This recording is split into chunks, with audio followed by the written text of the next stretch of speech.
Today's the 25th anniversary of the end of the First Gulf War, and a monument's been dedicated at the National Memorial Arboretum in Staffordshire to remember the 47 people who died in the conflict.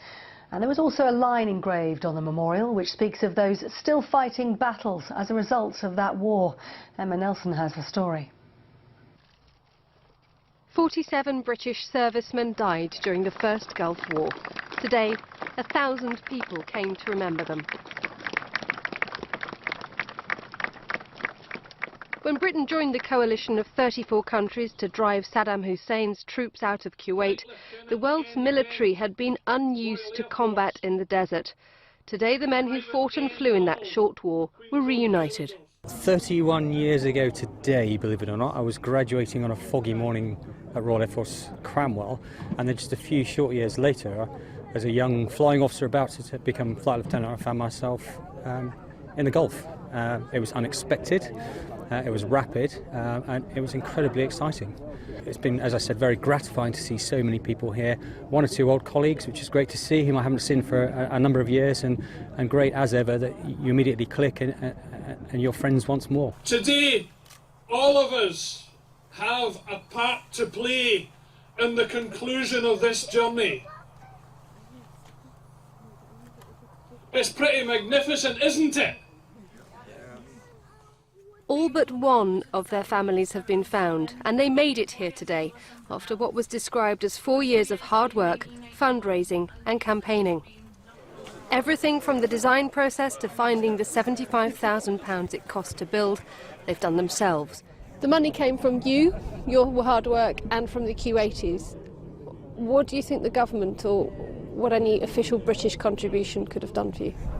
They could have helped us out more on a financial basis. The money is there. What we were told in the main is that the money's not there for memorials. It's there to help the wounded, to help the sick, which we appreciate. But at the end of the day, it needs something like this. So the families know that they are being thought of and they have a central place to go, and now they can do it together. And this is a memorial with a strong message. The three pillars stand for the three parts of the armed services. But in the centre there's an inscription in English, Latin and Arabic.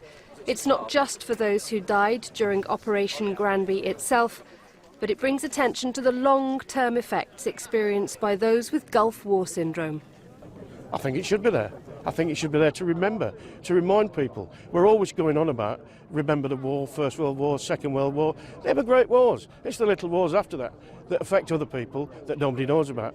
It takes things like guys flying back, it being on the TV, to understand that, you know, their dead bodies coming home.